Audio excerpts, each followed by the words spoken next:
He was the kind of man people noticed without daring to stare, and that was exactly why I kept my eyes on the register until the moment my hands betrayed me. The scanner beeped in its usual rhythm, red light flashing over a bottle of sparkling water, a pack of gum, a phone charger, and the kind of midnight silence that only exists in places that never really sleep.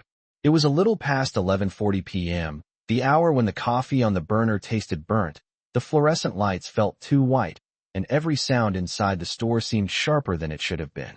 "My name tag," said Claire, cheerful in blue plastic, like that meant anything.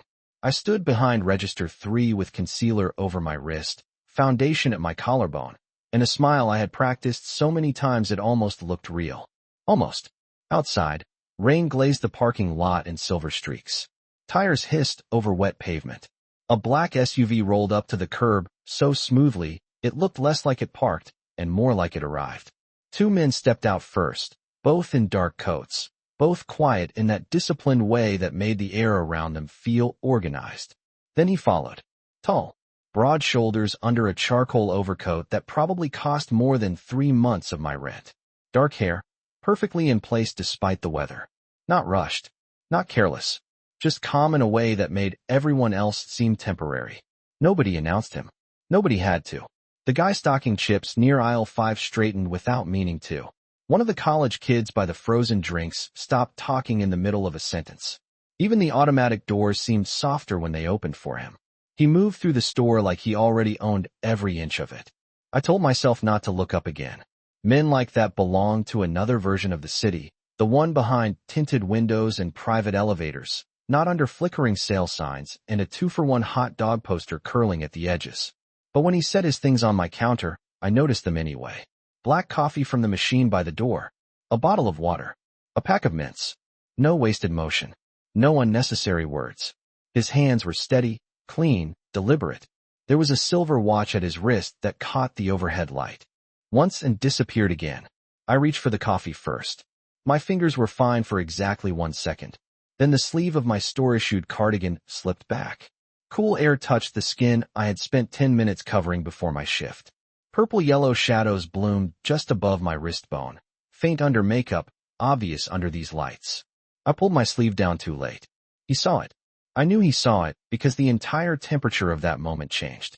Not loudly, not dramatically, just enough. The scanner beeped. My throat tightened. I tried to act like nothing happened, because that was a skill too, pretending your body wasn't telling on you. "That'll be $12.74, I said, and even to my own ears, my voice sounded borrowed. He didn't answer right away. I made the mistake of looking up. His eyes were fixed on my hand, then on my face, like he was measuring the distance between the lie and the person telling it. They were the kind of eyes that didn't miss details and didn't ask questions they didn't already half know the answer to. I reached for the receipt printer just to have something to do. My pulse thudded in my ears. I could smell rain on his coat and coffee between us and the sterile lemon scent of the mop water drying by the entrance. "You're hurt," he said. His voice was low, even, unmistakably American, with that polished East Coast control that made every syllable land exactly where he wanted it. It wasn't really a question. "I'm fine," I said too fast. That answer had lived in my mouth for months. I used it on neighbors, on coworkers, on anyone careless enough to notice. "I'm fine. I'm clumsy. I hit a shelf. I bruised easy.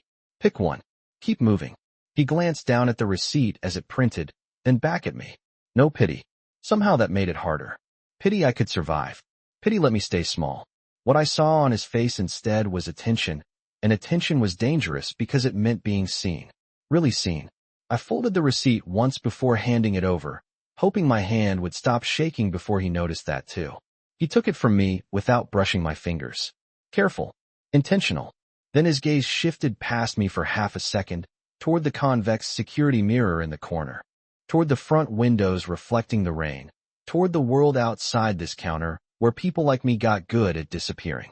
When he looked back at me, something had settled behind his expression, something quiet and absolute.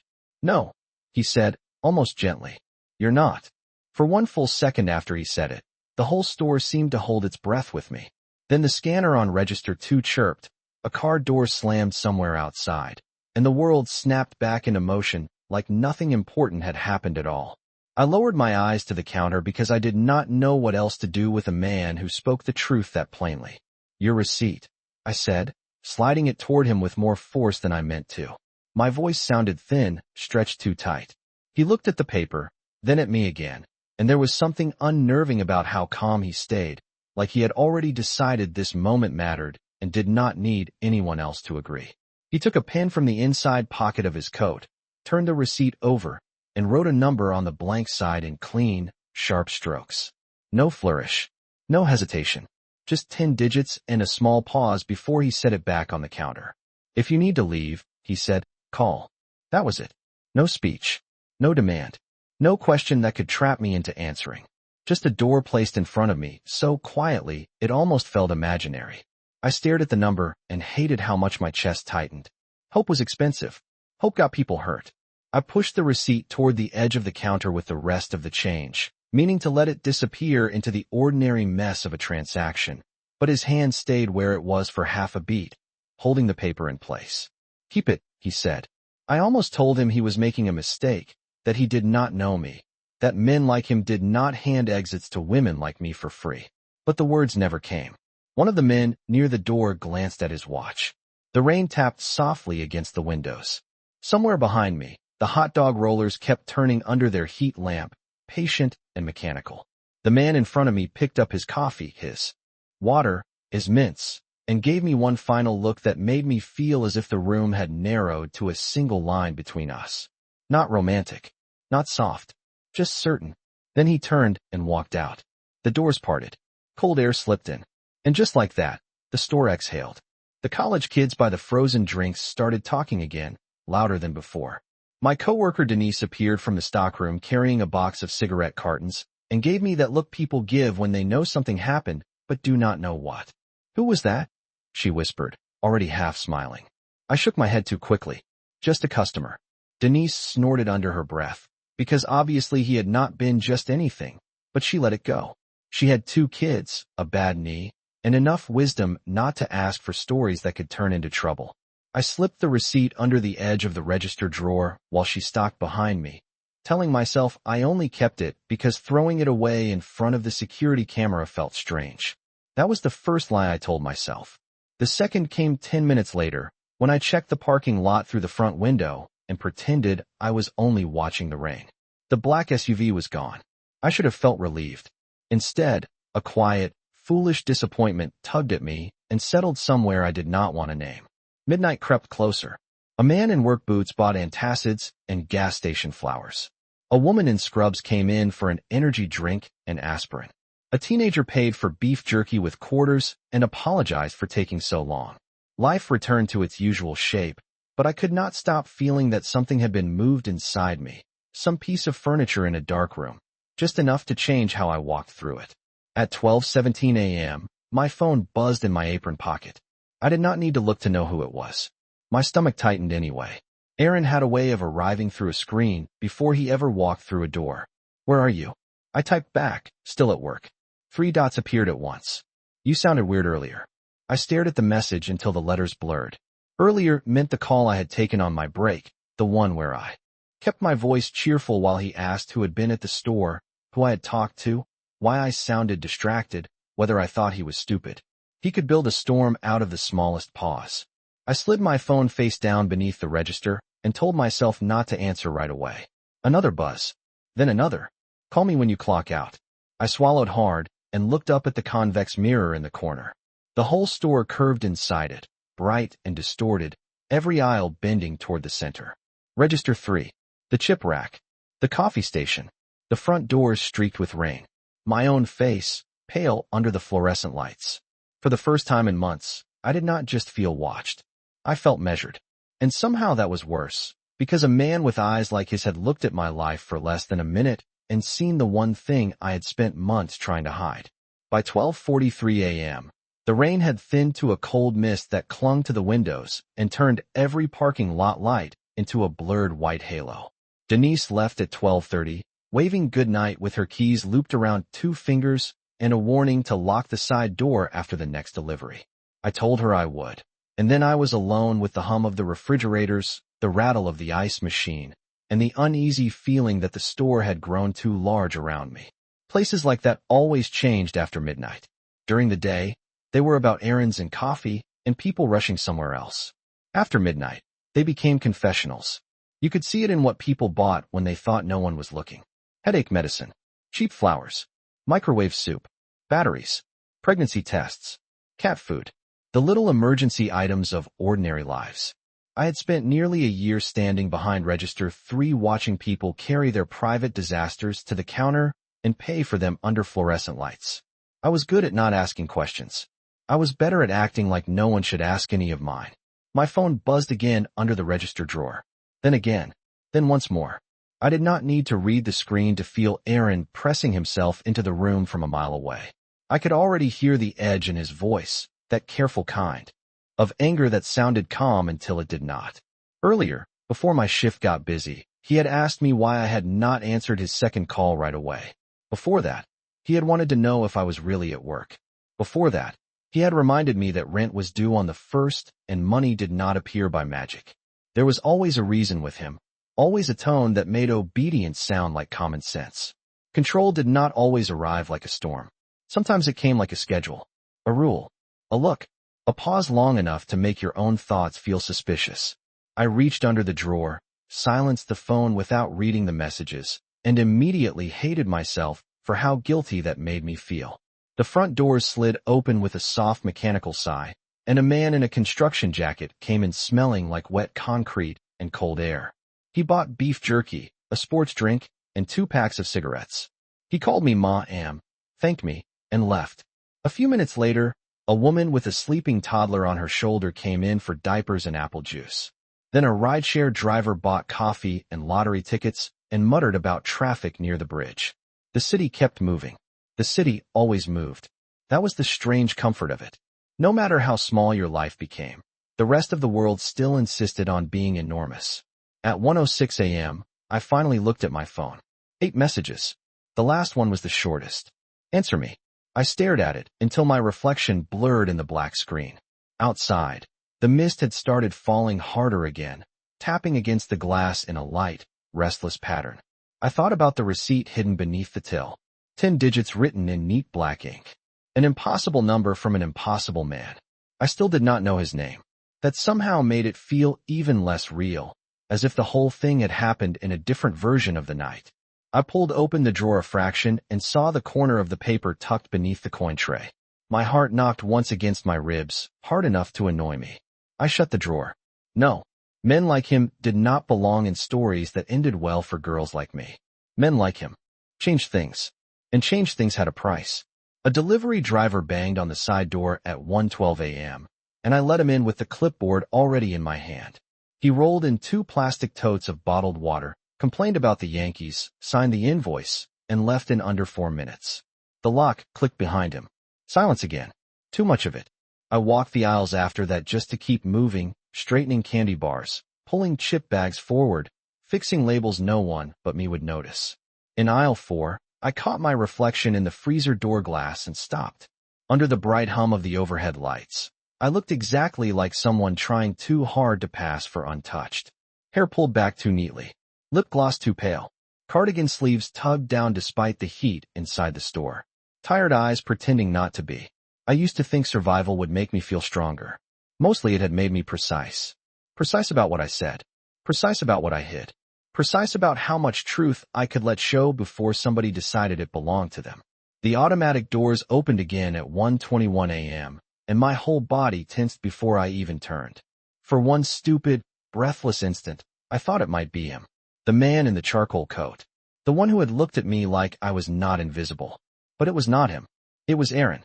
He stood just inside the entrance with rain on his shoulders and that familiar expression that made my stomach drop, not because it was loud, but because it was controlled. His eyes swept the store once, then landed on me behind register 3. He smiled. That was the worst part. The smile meant he had decided to be calm, and calm with him was never really calm at all. Then he started walking toward the counter, and I remembered, all at once, that the receipt with the number on it was still in the drawer beneath my hands. My breath caught so fast it almost hurt. Aaron moved through the store with rain still clinging to his jacket, one hand in his pocket, the other pushing damp hair off his forehead like he had every right to be there. He always knew how to look almost harmless to everyone except the person he wanted nervous. That was part of it. The control, the performance, the way he could smile at strangers and make me feel like I had done something wrong before he had even said a word. "Hey," he said when he reached the counter, his voice easy, almost warm. "You were not answering." I swallowed and forced my hands flat against the register so he would not see them shake. "I was working." He looked around the store with slow, casual interest, like he was taking inventory of the room instead of me. The coffee station, the security mirror, the cigarette wall behind my head.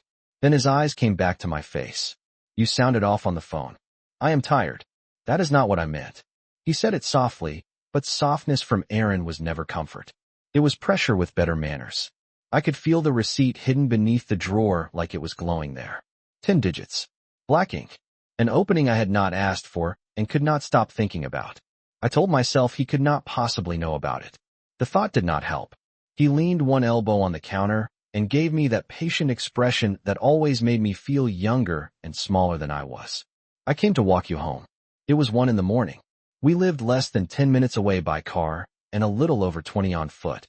He knew I closed alone after Denise left. He knew exactly how the night shift worked. He also knew showing up without warning would throw me off balance, which was probably the point. "You did not have to do that," I said. "I know." He smiled again. "But I did." The doors opened behind him, and an older man in a rain poncho shuffled in for cough drops and a newspaper. I had never been so grateful to see anyone in my life. Aaron stepped aside just enough for me to ring up the customer, but he stayed close, too close, quiet while I scanned the items and counted change. I could feel him watching the movements of my hands, the drawer opening and shutting, the receipt paper curling from the printer. When the customer left, the store seemed to close in again. Aaron tapped one finger against the counter. "You have your phone?" "Yes." "Then why did it take 8 messages for you to answer me?" I looked toward the front windows. Rain streaked the glass in crooked lines. A delivery truck rolled through the intersection and vanished.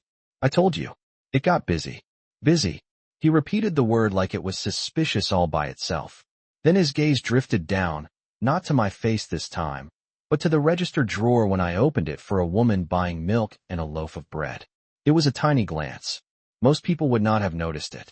I did, because living with someone like Aaron taught you to track every shift in attention the way other people tracked weather. He was not looking at the money. He was looking at what I might be hiding near it. By the time the woman left, my pulse had climbed so high I could hear it behind my ears. "Clock out," he said quietly. "I will wait. My shift is not over for another 20 minutes. Then I will wait 20 minutes. He said it with a smile, but it landed like a lock turning.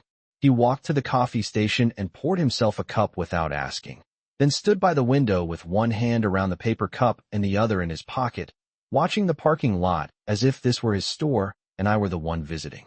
Every few seconds, his eyes found me in the reflection.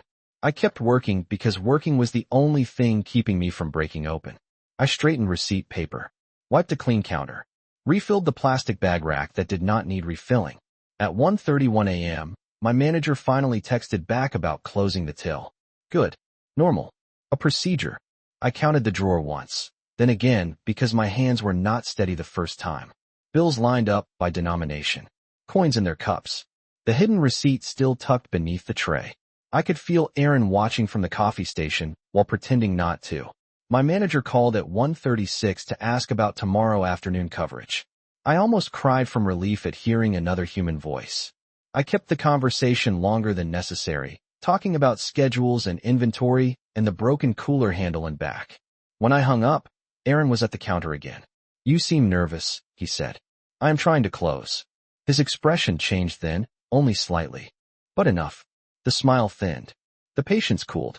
He placed 2 fingers on the counter and leaned in just enough to lower his voice.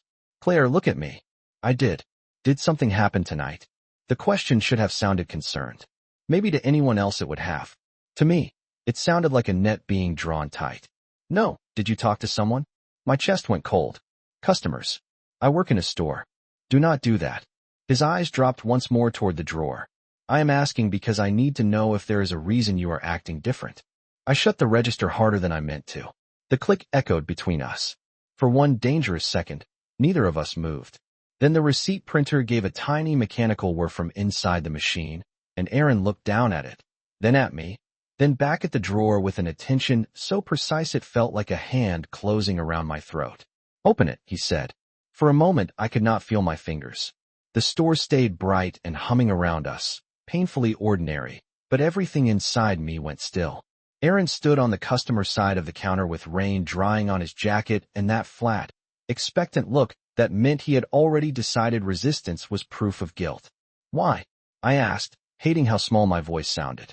He gave a short shrug, too casual to be honest. "Because you are acting strange." The fluorescent lights buzzed overhead. Somewhere in the back, the ice machine dropped a fresh load with a hollow clatter.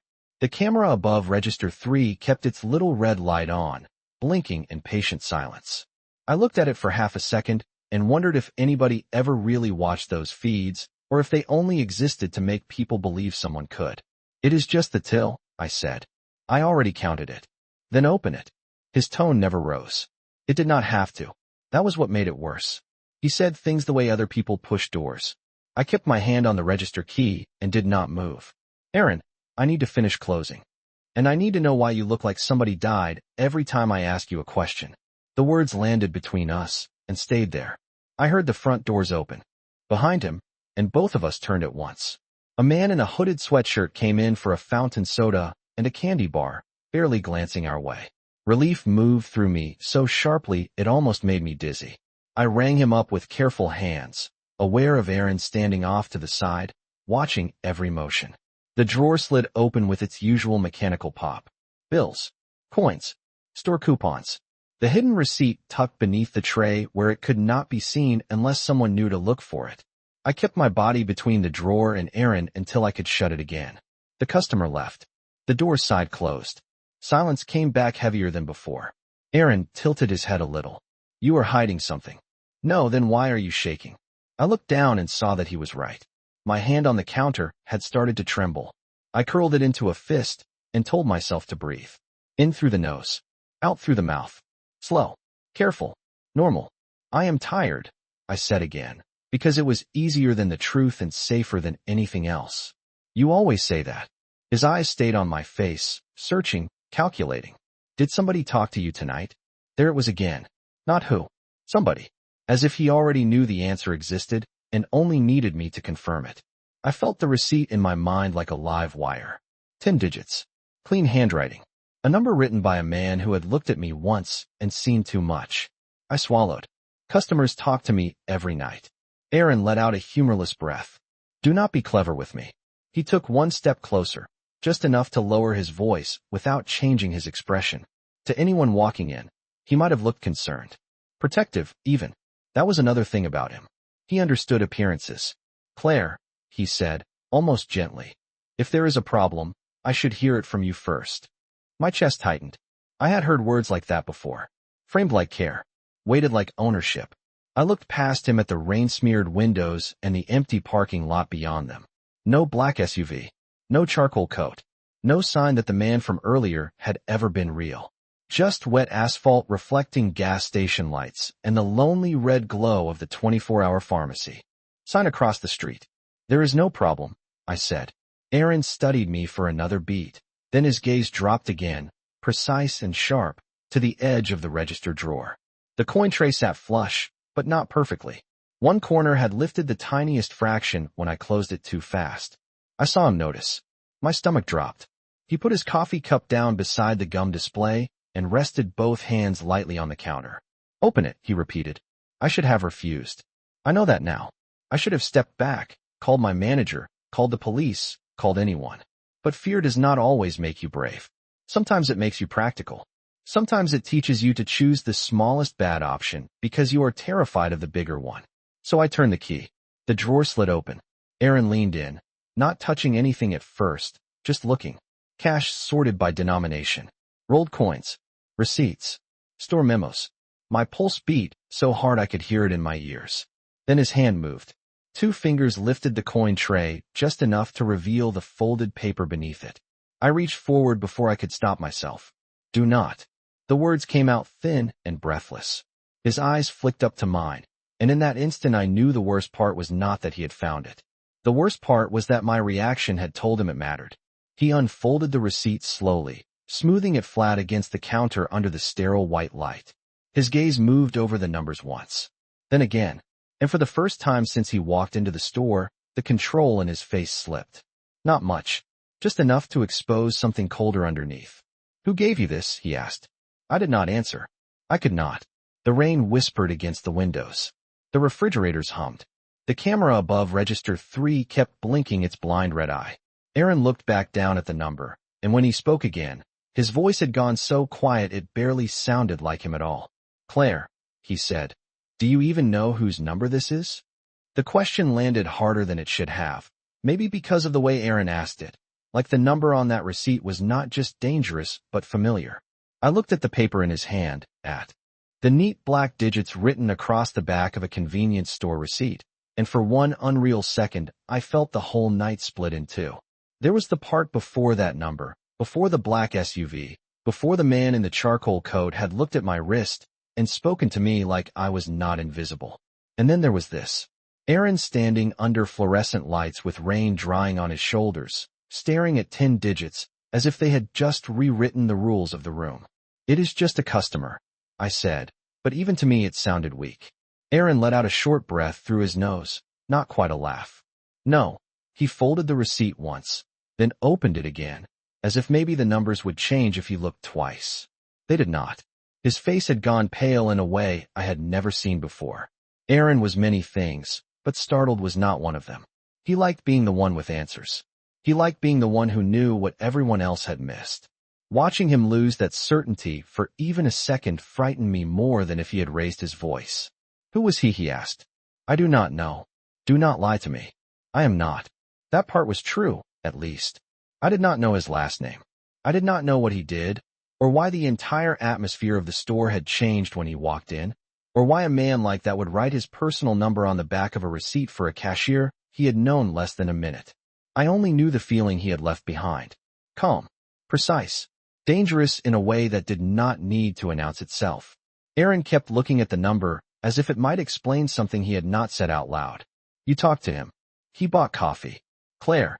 My name was not sharp, but it carried enough warning to make my spine stiffen.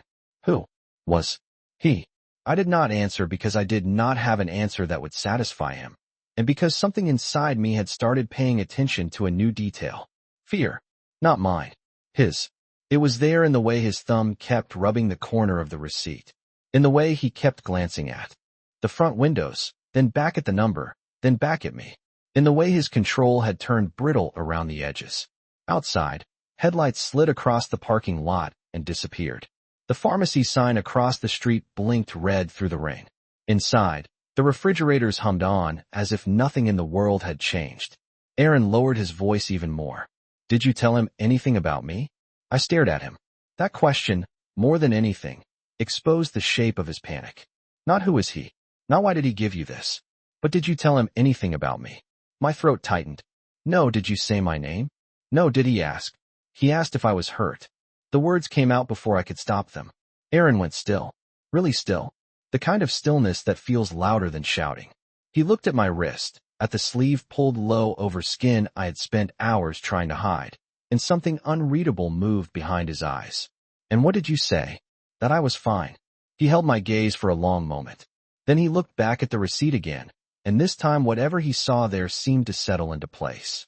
Not relief. Something colder. Recognition. "You should have thrown this away." I could hear my own pulse in my ears. "Why?" He smiled then, but there was no warmth in it at all. "Because some men do not write numbers down unless they mean something by it." I thought of the way the man had stood at my counter, the stillness in him, the way he had not needed to say much to make the whole room rearrange around his presence. "You know him," I said quietly. Aaron did not answer right away. He folded the receipt with sharp, exact movements and slipped it into his jacket pocket like he had every right to take it. I hated that he did that. Hated that my body reacted before my mind did, leaning forward on instinct. "Give that back." His eyes flicked up to mine, and for the first time that night, I saw something close to disbelief there, as if he could not decide whether I had just become brave or foolish. "No," he said. "I do not think I will. It is mine." No, Claire. His tone turned gentle again, and that was somehow worse. What is mine is making sure you stop doing reckless things before you get yourself dragged into something you do not understand. I opened my mouth, then stopped. Because that was it, was not it. The shift in the room. The shift in him. Aaron was no longer talking to me like a boyfriend trying to manage a bad night. He was talking like a man who had just seen a name he recognized from a world he never wanted near his own. I looked at the clock above the cigarette display. 1:44 a.m. My shift had technically ended 9 minutes earlier, but the till was still open, the final report still unfinished. The whole store smelled like stale coffee and wet pavement and the bitter metallic taste of dread at the back of my throat. Who is he? I asked. Aaron laughed once under his breath, but there was no humor in it. He picked up his coffee cup, now lukewarm, and stared at the rain beyond the windows as if measuring distance. The kind of man, he said slowly. People disappear for bothering. Then he turned back to me, and his expression hardened into something flat and final. And if he noticed you tonight, he said, that means we have a problem. The words stayed in the air after he said them, cold and heavy and impossible to ignore. We have a problem. Not I. Not you. We. That frightened me more than I wanted to admit, because it meant Aaron was placing himself and me inside the same circle for the first time that night, and not out of affection. Out of risk. I looked at him across the counter and realized something I should have understood sooner. Whatever world the man in the charcoal coat came from, Aaron knew enough about it to be afraid. Really afraid. Not irritated. Not jealous. Afraid. The store felt different after that. The fluorescent lights were still too bright. The refrigerators still hummed. Rain still traced thin silver lines down the front windows. But all at once the room seemed too exposed, as if the glass around us had turned fragile. What kind of problem? I asked. Aaron did not answer right away. He picked up his coffee, took a sip that had long since gone lukewarm, and set the cup back down with a soft paper click. His eyes moved once toward the security camera above register 3, then back to me. The kind that starts when the wrong person decides to pay attention. He bought coffee. Do not do that, he said quietly. Do not pretend you do not understand what happened. I stared at him, because the truth was I did not. Not fully. I understood fear. I understood being watched. I understood how quickly a room could change when one person walked into it carrying more power than anyone else. But I did not understand why Aaron looked like the number on that receipt had reached through the paper and put a hand around his throat. Then explain it, I said. My voice came out steadier than I felt. Maybe because beneath the fear, something sharper had started to rise. He had taken the receipt. He had decided he could keep it. He had turned my one strange, unexpected lifeline into another thing to manage. And I was tired. More tired than I had words for. Aaron looked at me for a long moment, as if deciding how much truth I could handle or how much he wanted to give. There are men in this city, he said at last, who do not ask questions unless they already know the answers. Men people make room for. His gaze flicked to the rain-dark parking lot beyond the glass. If one of those men noticed you, that is not good news. The words should have comforted me. They did not, because buried inside them was another truth. He had noticed, and Aaron knew exactly what that meant. Who is he? I asked again. Dominic Marino. The name landed with a strange weight, like something I should have recognized even though I had never heard it spoken out loud before. Dominic Marino.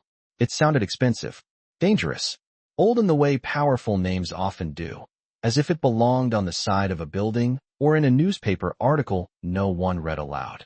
Aaron washed my face carefully when he said it, measuring whether the name meant anything to me. It did not. Not yet. I do not know him, I said. That is the one smart thing you have said tonight. I flinched at that, and he saw it. Some part of him softened for half a second, the version of him that knew how to sound almost sorry. Claire, listen to me. Men like that do not hand out numbers for no reason. They do not get involved in random people's lives. If he gave you this, he either thinks you are useful or he thinks somebody around you made a mistake. I thought of the question Dominic had asked me. Who did that to you? Not what happened. Not are you okay? Who did that to you? A question aimed like a knife at someone he had not even met. He looked at my wrist. I said quietly. Aaron's jaw tightened. Exactly. The clock above the cigarette rack clicked to 1:48 a.m. I still had the end of shift report to print. The safe had to be dropped. The side door had to be checked. The ordinary tasks of closing crowded the edges of the moment, absurd in their smallness. Somewhere in aisle 2, a cooler fan rattled and then settled. Life going on. Rules continuing. But nothing felt normal anymore. Give it back, I said. Aaron's expression hardened again. No, it was given to me.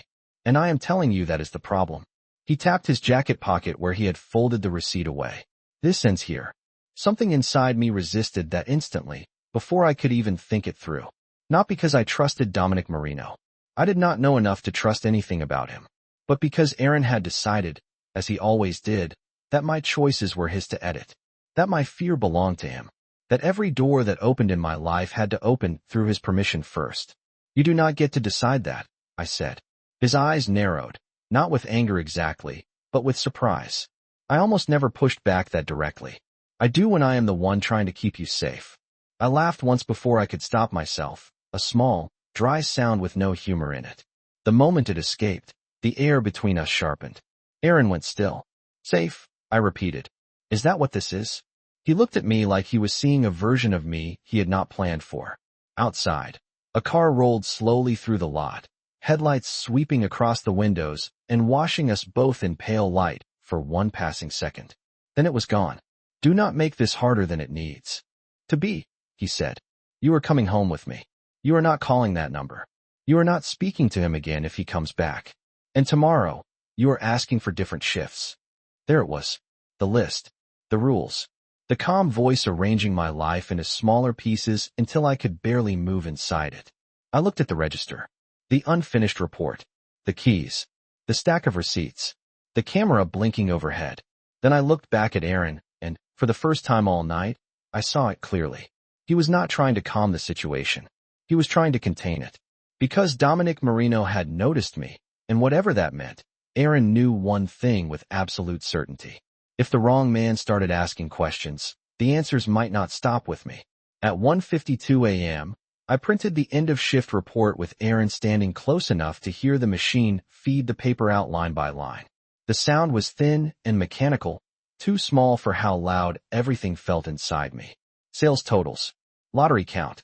Cigarette inventory. Refund log. The ordinary math of a night shift. All of it pretending that numbers could explain a life. I signed where my manager required a signature, folded the report, and slid the cash drop into the small gray safe beneath the counter. Aaron watched every movement without pretending not to. His coffee sat untouched beside the gum display, forgotten now, the paper cup going soft near the rim. Take your time, he said, and somehow that made me want to move even faster. I checked the side door. Locked. Turned off the warmer under the roller grill. Wiped down the counter. Shut down register 3. Each task felt absurdly fragile, as if routine might break if I moved too hard. Outside, the rain had eased into a fine cold mist that silvered the parking lot and turned the streetlights into pale floating circles. The city beyond the glass looked washed clean and lonely, all hard edges and reflections. I grabbed my bag from the hook beneath the counter, shrugged into my coat, and reached automatically for the drawer key on its red plastic ring. Aaron was already holding out his hand. I will take that. I looked at the key, then at him. It goes in the lockbox in the back. Then I will walk with you. He said it like permission, not company. I turned without answering and crossed the narrow stockroom, aware of him behind me, aware of how the air seemed to tighten when he followed. The back room smelled like cardboard and detergent and old coffee grounds.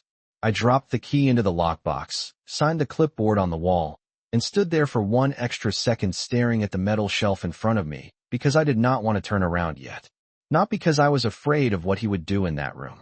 Because I knew the second I faced him, I would be back inside the version of my life where every choice had already been made for me. When I finally turned, he was leaning against a stack of bottled water, one hand in his pocket, expression composed again. Too composed. You are quiet, he said. You took my only copy of that number. Good. You do not get to decide what is good for me. He exhaled once, tired more than angry. Claire, I am trying to stop this before it becomes something bigger. Bigger for who? I asked. That landed. I saw it in the slight shift of his jaw, the brief tightening at the corner of his mouth. He pushed off the cases of water and opened the back door for me without answering. Cold air hit my face the moment we stepped into the alley behind the store. It smelled like wet concrete, gasoline, and rain sinking into old brick. Somewhere down the block, a siren wailed and faded. Dumpster lids glistened under the security light. The city was quieter back there, stripped of its storefront shine. Aaron kept close as we walked to his car parked near the curb. Not touching me. Not needing to. He unlocked the passenger side with a sharp chirp of the lights. Get in. I stopped beside the door and looked past him toward the mouth of the alley, where the street opened to the wet glow of traffic lights and the pharmacy across the way. I can walk. He laughed under his breath, disbelief mixing with irritation. At 2 in the morning? In this weather? No. It is 6 blocks. And I said no. There it was again. The flat certainty. The word that expected the world to obey it. Something in me had become too tired for that tonight. Maybe it was the long shift. Maybe it was Dominic Marino's name still ringing in the back of my mind like a struck glass. Maybe it was the simple fact that another man had looked at me for less than a minute and recognized that I was not fine, while Aaron, who had shared my apartment and my routines and my silence, had only noticed when it threatened him. You do not get to say no for me, I said. Rain gathered at the ends of my hair and slid cold along my collar. Aaron stared at me over the roof of the car, and for a second I could see him recalculating, deciding whether to push harder or pull back. This is because of him, he said quietly. You think somebody writes a number on a receipt, and suddenly your life changes. I almost said, maybe it already did. Instead, I folded my arms against the cold and looked down the street again. A cab rolled through the intersection. Headlights passed. Steam rose in thin white ribbons from a manhole farther down the block. The whole city looked like it was breathing. I am getting home, I said. That is all. Aaron stepped closer, not enough to touch, just enough to close the space. You do not understand what kind of men Dominic Marino deals with. Neither do you, apparently, or you would not look so scared. His face changed at that. Not dramatic. Just a small hardening, a shudder coming down behind his eyes. I knew I had crossed into dangerous honesty, but I could not seem to stop. You are not trying to protect me, I said. You are trying to protect yourself. The rain tapped lightly on the car roof between us. Somewhere above, an elevated train rumbled in the distance like distant thunder. Aaron looked at me for a long moment, his expression unreadable in the bluish alley light. Then he reached into his jacket pocket and pulled out the folded receipt. My breath caught. He held it up between 2 fingers. You want to know what protecting yourself looks like? He asked. Before I could answer, he tore the receipt cleanly down the middle. The sound of the paper tearing was small. That was what I remember most. Not dramatic. Not loud. Just a soft rip in the cold alley air, almost delicate, which somehow made it worse. Aaron looked at me while he did it, as if he wanted me to understand that the point was not the receipt itself. The point was choice. Mine, taken apart in front of me and dropped in pieces. He tore it once. Then again, the black ink of Dominic Marino's number split into fragments too small to read. The rain misted between us, collecting on his lashes, darkening the shoulders of his jacket. I stared at the scraps in his hand and felt something inside me go very still. Not panic, not even fear exactly, just a kind of exhausted clarity.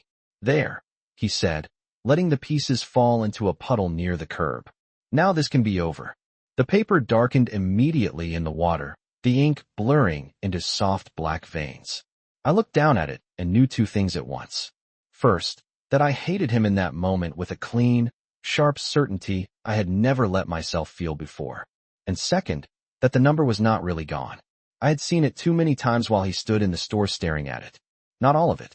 Not perfectly, but enough that the shape of it had lodged somewhere in my mind. Maybe that was why Dominic had written it so simply. Maybe men like him understood that some exits had to survive even when the door was slammed shut. Aaron opened the passenger door and waited. Get in the car. I did not move.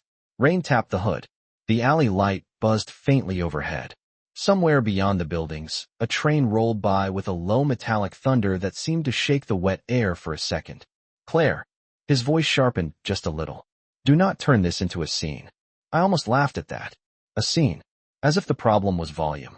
As if dignity had anything to do with how quiet a person stayed while being cornered. I looked at the puddle one last time, then lifted my eyes to his. I am not getting in the car. His face closed over at once. Do not be ridiculous. I will walk. You will do no such thing. The old version of me would have stepped in just to end the argument, just to get home faster, just to keep the peace for another night. But that version of me had started slipping the moment Dominic Marino looked at my wrist and refused to accept the lie I gave him. It had slipped further when Aaron's fear exposed itself. And now, standing in a rain-washed alley at almost 2 a.m, watching the last scraps of that receipt dissolve at my feet, I realized something I should have known long ago. Peace that only exists when one person obeys is not peace. It is management. Move, I said. Aaron stared at me, then shut the passenger door with more force than necessary. The sound cracked through the alley. He stepped closer, not touching me, just filling the space until I had to tilt my chin up to keep meeting his eyes. You are upset, he said, that false calm sliding back into place. I understand that. But you are not thinking clearly. I folded my arms tighter against the cold. No, I think I finally am. His jaw tightened. For a moment, neither of us spoke. Water dripped from the fire escape above. Headlights passed at the mouth of the alley, briefly turning the wet brick wall beside us silver white before darkness settled back in. Fine, he said at last, with a softness that made my stomach knot. Walk. I blinked. What? He stepped back and spread one hand, as if granting me something generous. If that is what you want, walk. The ease of it unsettled me more than the order had. Aaron did not give ground unless he was certain he could gain it somewhere else. You are serious? I asked. 6 blocks, he said. You said it yourself. Then he smiled, and the expression never reached his eyes. I will meet you there. He got into the driver's seat before I could answer. The engine started with a low purr. He pulled away from the curb and out of the alley without looking back, red taillights staining the wet pavement as he turned onto the street and disappeared. I stood there for a second, bag over my shoulder, coat damp at the seams, heart beating too hard for someone who had technically just gotten what she wanted. Then I started walking. The city after 2 a.m. felt stripped down to its bones. Streetlights hummed over empty sidewalks. Closed storefronts reflected pale gold on rain-dark pavement. A bus side passed with only 3 passengers inside. Somewhere a radio played faintly from an upstairs window, all static and old melody. My sneakers soaked through by the second block, cold water slipping along my socks with every step. I kept replaying the number in my head as I walked, chasing it before it could fade. The first 3 digits, then the next 2, then the last 4, not in order at first, just pieces. I whispered them under my breath like prayer beads, rearranging, correcting, fixing them in place. 1 wrong number, and it would mean nothing. 1 right one, and maybe it would still be a door. At the corner of Mercer and 9th, a black sedan sat idling beneath a broken street lamp. Not Dominic's SUV. Smaller. Older. I barely noticed it until I crossed in front of it and saw the driver looking straight ahead, hands at 10 and 2, expression unreadable in the glow of the dashboard. I walked faster. By the time I turned onto my block, my apartment building rose ahead of me in its usual tired shape, brick damp with rain, lobby light flickering behind the glass. And there, parked directly across from the entrance, was Aaron's car. Engine off. Driver inside. Waiting. For 1 second, I just stood there in the rain, staring at Aaron through the windshield, as if I had walked into the last place on earth I wanted to be and found him already waiting inside it. The wipers on his car were off. The engine was off.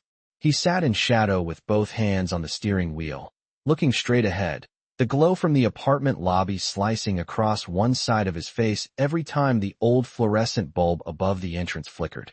He had not followed me to make sure I got home. He had come here to arrive first. That was the difference, and once I saw it, I could not unsee it.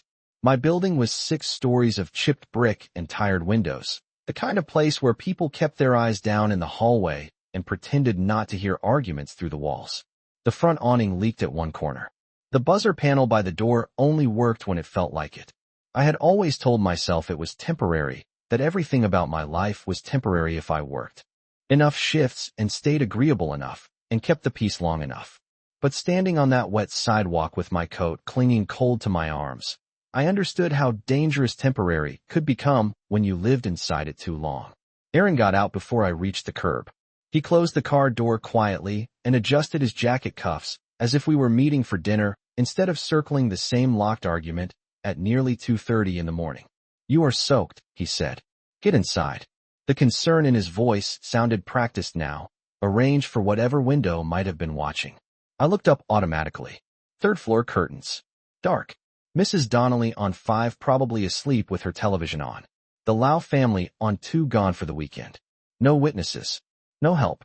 Just the wet yellow halo of the lobby light and the hum of the vending machine inside the entryway. Move, I said.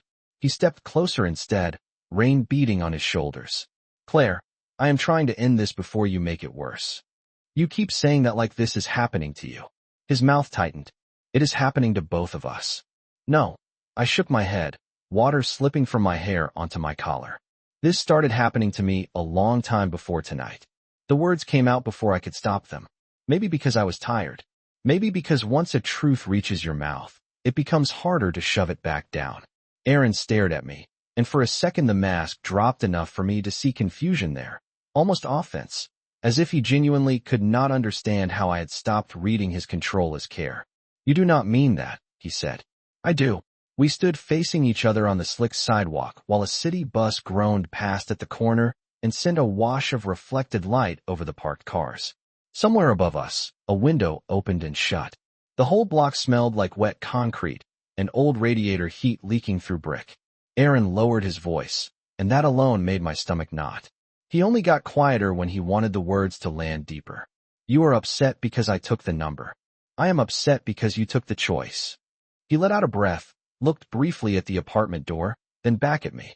That number was not a gift. Maybe not. Claire. He stepped close enough that I could smell rain and coffee and the clean synthetic scent of his laundry detergent. Familiar things. Domestic things. That was the trap of it. Harm rarely arrived dressed like a monster. Sometimes it wore a face you had once waited up for. You do not understand men like Dominic Marino, he said. They do not help. They acquire. The word hung between us. Acquire. As if Dominic had reached across the counter, seen a bruise under fluorescent lights, and decided to add me to a collection. Maybe Aaron believed that. Maybe men like him had no other language for power except ownership. But I kept hearing the way Dominic had said it. If you need to leave, call. Not come with me.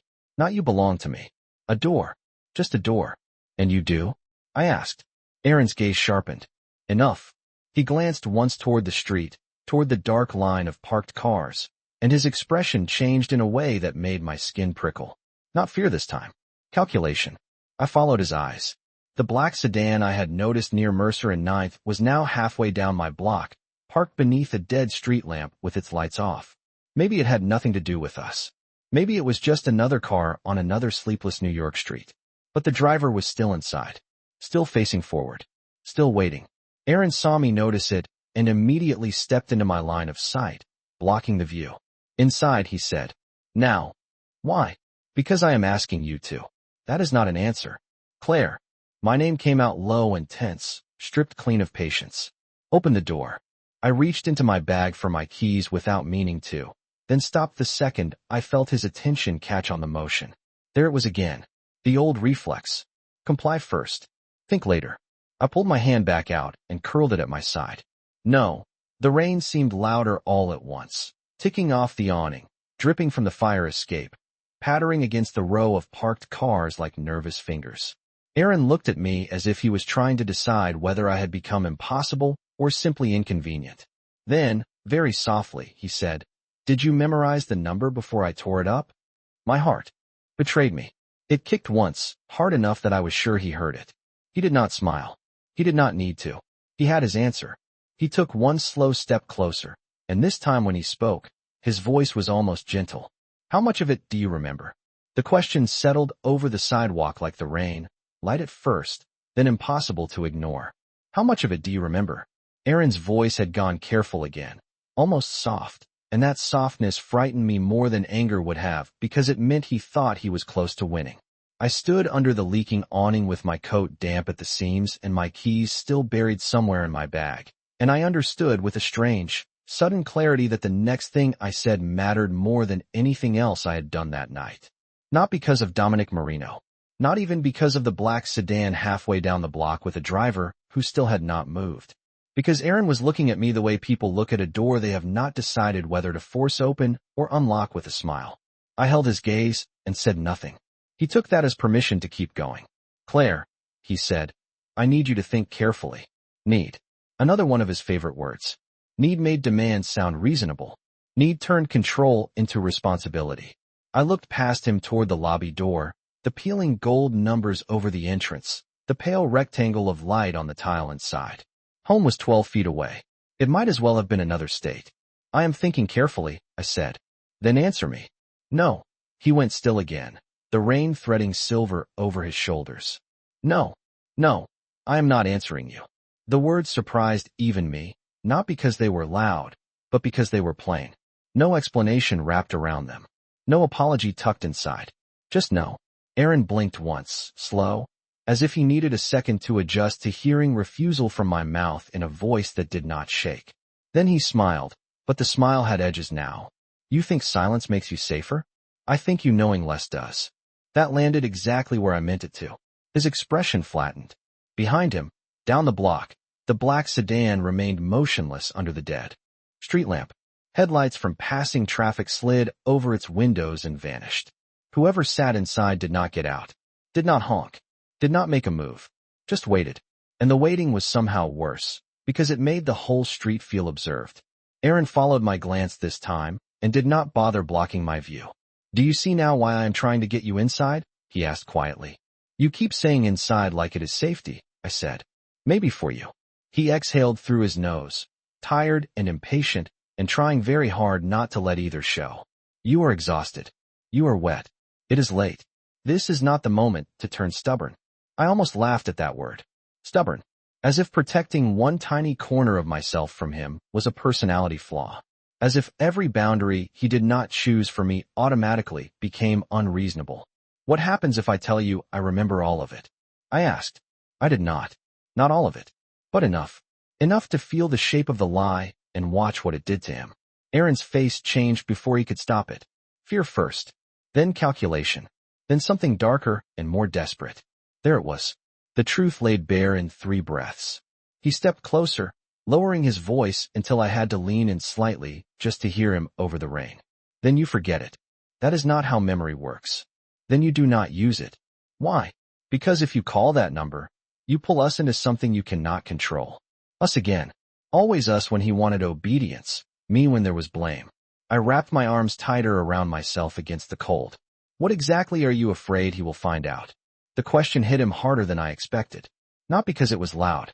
Because it was accurate. Aaron looked away first, toward the row of parked cars, toward the wet street, anywhere but at me. That alone told me more than an answer could have. This is not about me, he said. That means it is.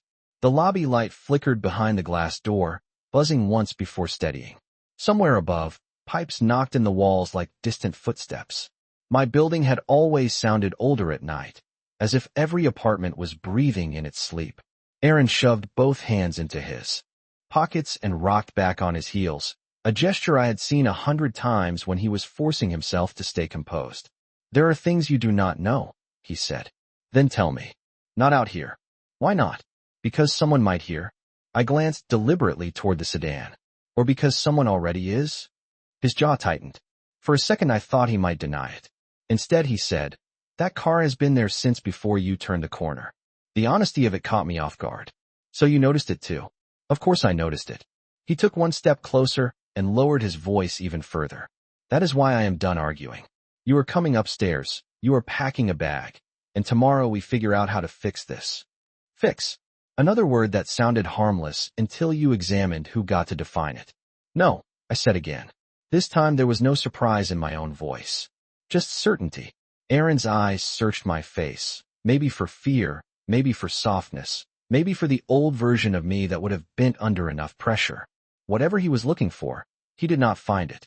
The rain slid down the back of my neck, cold enough to make me shiver. I barely felt it.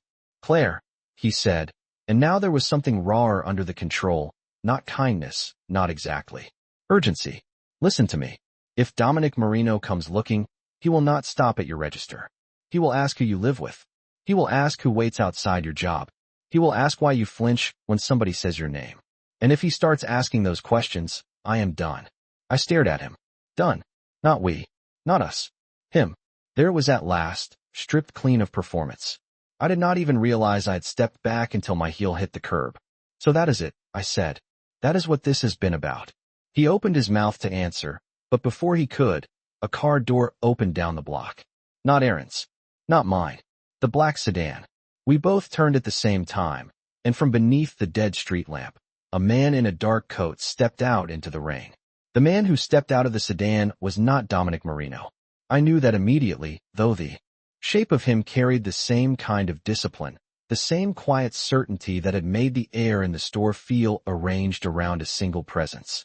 He was taller than Aaron, broad in a dark wool coat that fell clean past the knee, his hair damp from the rain but otherwise untouched by the weather, as if even the night had been told not to interfere with him. He did not hurry.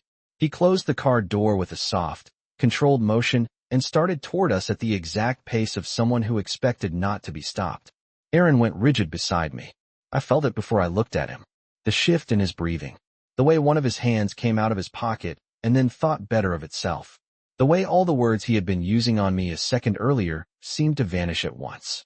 The stranger crossed half the block without raising his voice, and yet the entire street seemed to contract around the sound of his shoes on wet pavement. "Miss Bennett," he said when he was close enough for the rain to blur the edges of his coat in the lobby light. His voice was calm, low, unmistakably American, with the same polished restraint I had heard earlier that night from the man at my register. "Mr. Marino asked me to check that you got home safely." For one impossible second, I forgot how to breathe. He knew my name. Not Claire from a plastic badge. Claire Bennett. Full name. My mind raced backward through the night, trying to find the moment I had given it away. I had not, which meant Dominic had found it himself, and the realization moved through me like cold water. Aaron found his voice first. "She is fine." The stranger turned his head and looked at him then, not rudely, not dramatically, just enough to make the difference in the two men feel enormous. "I was not speaking to you." Rain tapped against the hood of Aaron's car. Somewhere down the avenue, a siren wailed and faded into the wet dark. The stranger's attention returned to me, and the sharpness of it was almost unnerving, not because it felt predatory, but because it felt exact. "Did he trouble you?" he asked. The question was simple. So simple it should have been easy to answer. But I stood there under the leaking awning with Aaron beside me and the city breathing around us, and all I could think was that no one had ever asked me anything so direct without also telling me what answer they wanted. The stranger waited. He did not rush me, did not fill the silence. Behind me, the lobby light flickered once and steadied. Aaron stepped forward half a pace. "This is unnecessary." "For you, perhaps," the man said. "Not for her." The words settled over the sidewalk with the clean finality of a lock clicking open. "Not for her." I felt something strange in my chest, something almost painful in its unfamiliarity. Being spoken about like my safety existed apart from someone else's convenience. Aaron's voice tightened. "Tell Dominic Marino he does not need to send people to my girlfriend's apartment in the middle of the night." The stranger's expression did not change, but something colder entered the silence after that. "Girlfriend," he repeated, as if filing the word away for later. Then he looked at me again. "Is that how you would describe this?" Aaron turned to me, so fast the movement nearly cracked the moment in half. "Claire." My name was a warning again. A plea. A demand. All of them at once. I looked at him, really looked at him, with rain sliding down my face and my bag growing heavier on my shoulder, and every tired excuse I had ever made for him loosening inside me like threads finally giving way. Then I looked back at the stranger. "No," I said. The word left my mouth quietly, but it changed everything. Aaron's face emptied for a second, not anger, not shock exactly, but the stunned look of someone who had just watched a script fail in real time. The stranger gave one small nod, as if that answer had confirmed more than one thing. "Understood," he said. Aaron laughed once under his breath, a brittle sound with no humor in it. "You do not understand anything." "On the contrary," the stranger said. "Mr. Marino prefers to understand as much as possible before he acts." He reached into his coat then, not fast, not threatening, and withdrew a small white card sealed in a clear plastic sleeve against the rain. He extended it toward me. "Your number was destroyed," he said. "Mr. Marino assumed that." "Might happen." My pulse stumbled. Aaron made a sharp movement beside me, but the stranger did not even glance his way. This one goes directly to me, he said. If you need transportation, a hotel, a police liaison, or simply to leave tonight, you call and say your name. Nothing more. Transportation, a hotel, a police liaison. The option struck me harder than the offer itself. Not possession, not demands. Routes, exits. My hand lifted before I could stop it. Aaron caught my wrist. Not hard enough to draw attention from the street, but hard enough to remind me that he still thought he could. The stranger's gaze dropped to Aaron's hand, and then rose again, colder now by several degrees. Let go of her. Aaron did not. Not at first. The rain whispered against the awning. The city held still around us. Then, slowly, Aaron released my wrist. The stranger placed the card in my open hand, as if the act itself were a matter of record. There is one more thing, he said, and for the first time his tone shifted, not softer, but more deliberate. Mr. Marino asked me to make sure you knew he reviewed the store footage himself. A chill moved through me that had nothing to do with the weather. Store footage. Register 3. The convex mirror. Aaron's eyes changed the instant the words landed. What footage? I asked. The stranger looked at me with professional calm. The footage showing your store manager removing cash from your register during your break last Thursday, then adjusting the count after closing. My mind went blank. What? The footage showing that the shortage reported against your name did not originate with you, he said. And the footage showing this man visiting the store after hours on 2 separate occasions, entering through the side delivery door. Aaron stopped breathing for half a second. I heard it. I heard everything then. The rain, the distant traffic, the lobby light buzzing overhead. My own heartbeat, loud and sudden and impossible to slow. The shortage, the warnings from my manager. The missing money I had nearly believed was my fault because I had been so tired, so afraid, so used to assuming blame before anyone had to hand it to me. I stared at Aaron, and the world rearranged itself in one terrible, perfect line. Dominic Marino had not only noticed the bruises, he had noticed the trap. For a second, nobody moved. The rain kept falling in its thin, steady rhythm, slipping from the awning in silver threads, tapping the hood of Aaron's car, gathering in the cracks of the sidewalk like the whole city had decided to stay quiet long enough for the truth to settle. I stood there with the plastic sleeve card in my hand and stared at Aaron as if I had never really seen him before. Maybe I had not. Maybe fear had a way of softening the edges of what was right in front of you until you could call it love, call it stress, call it a rough patch, call it anything except what it was. But there on that sidewalk, with Dominic Marino's man standing between the night I had known and the one opening in front of me, the shape of it became impossible to miss. The missing cash, the manager's warnings, the way Aaron had always wanted to know my schedule, my breaks, the exact minute Denise left, the exact minute I locked the side door, the way he had looked at the register drawer before he looked at me. It had never just been about control. It had been convenience. Access. A trap set so gradually I had mistaken it for my own bad luck. You lied to me, I said, and my voice sounded strangely calm, as if the storm had finally moved somewhere outside my body. Aaron looked at me with rain on his lashes and something close to desperation behind his eyes. Claire, listen to me. No, this time the word came easily. No shaking. No apology. Just no. The shortages, I said. My manager said if it happened again, I could lose my job. Aaron rubbed a hand over his mouth, buying himself a second, the way people do when they are searching for the version of the truth most likely to save them. It was not what you think. I almost laughed, but there was no humor left in me. Then what was it? He glanced at the stranger in the dark coat, then back at me, and that was all the answer I needed. He was still choosing the audience before the truth, still measuring risk before remorse. The stranger did not interrupt. He simply stood in the rain with the same composed stillness. I had started associating with Dominic Marino's world, as if time itself moved differently around men who did not need permission to act. Aaron took one step toward me. I was trying to fix things. By using me? His face tightened. It was temporary. Temporary. The word almost broke something in me because it was the same word I had used for my apartment, my job, my compromises, my silence. Temporary was how you renamed damage while it was still happening. You let me think I was losing my mind, I said. You let me believe I was messing up at work. I was going to put it back. But you did not. Rain slid cold along the back of my neck. I barely felt it now. Aaron's shoulders dropped, just a fraction, and for the first time all night, he looked less like a man in control and more like a man standing in front of a door that had already closed. Claire, he said quietly, if you leave with them, you do not know what you are stepping into. Them. Not him. Not Dominic Marino. Just them, because men like Aaron always made the unknown sound more frightening than the harm they had already made familiar. I looked down at the card in my hand. No gold seal. No dramatic emblem. Just a number and a last name printed cleanly beneath it. Marino. Simple. Precise. A way out offered without a speech. I thought of the store. The scanner beeping. The fluorescent lights. Dominic looking at my wrist and refusing my lie with 2 quiet words. You are not. Nobody had ever challenged my false version so gently and so completely at the same time. The stranger finally spoke. Miss Bennett, you do not need to decide anything for the rest of your life tonight. Only the next hour. I looked up at him. That sentence, more than all the others, reached me. Not forever.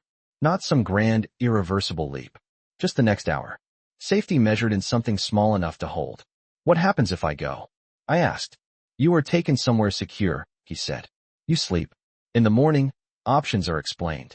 Employment counsel, police contact, temporary housing, financial assistance. You choose what happens next. Choose. The word moved through me with a strange ache. I had forgotten how much power there was in a choice. That was actually yours. Aaron heard it too. I saw the moment the last of his confidence slipped. Claire, do not do this. I turned to him slowly. Do what? I asked. Believe someone else before you. He flinched. Not because I had raised my voice. Because I had not. Because the quiet had finally changed sides. The street seemed to hold still around us. Every sound sharpened by the wet dark. A cab splashed past the corner. Somewhere a window shut. The lobby light buzzed and flickered again, painting the sidewalk in tired gold.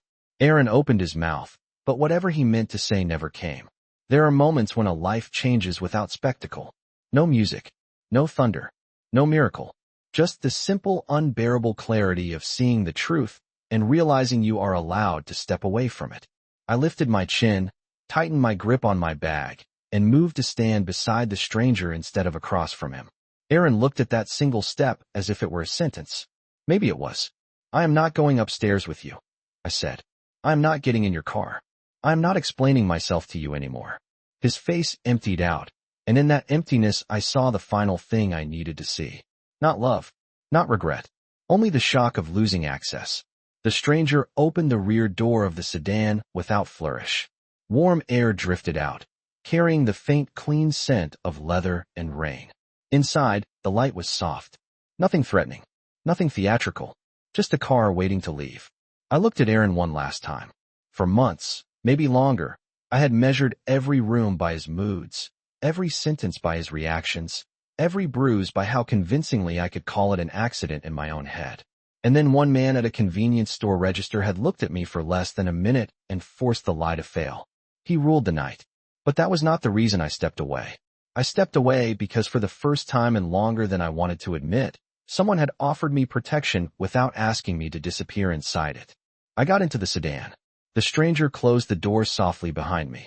Through the rain-streaked window, Aaron remained on the sidewalk under the leaking awning, smaller now somehow. As if the block itself had decided he no longer set its scale.